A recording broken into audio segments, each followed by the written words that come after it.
आहे 300 मीटर लांबीची एक रेल्वे ताशी 90 किलोमीटर वेगाने एक झाड, एक खांब किंवा एक व्यक्ती किती वेळात पार करेल?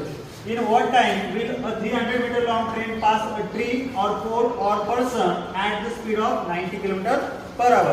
असा प्रश्न आला तर आम्ही लक्षात ठेवा, स्पीड दिलाय किलोमीटर मध्ये आणि डिस्टन्स दिलाय मीटर मध्ये, कारण एखाद्या व्यक्तीला किंवा एखाद्या पोलला किंवा एखाद्या खांबाला जर पार करायचं असेल तर त्या ट्रेनला तिची स्वतःची लांबी पार करावी लागते. म्हणून आपण काय करणार तर बघा, जो काही स्पीड दिलाय तो आहे 90 किलोमीटर पर आवर. या 90 किलोमीटर पर आवरचं मीटर प्रति सेकंदात करणार, त्याच्यासाठी त्या स्पीडला मल्टिप्लाय करावं लागतं 5 × 18 ने 5/18 ने मल्टिप्लाय करावं लागतं. ते आपण उलट लिहिणार. बघा, अंतर होतं 300 मीटर, त्याला डिवाइड केलं 90 आणि त्याला 18 आपण 5 ने मल्टिप्लाय केलं.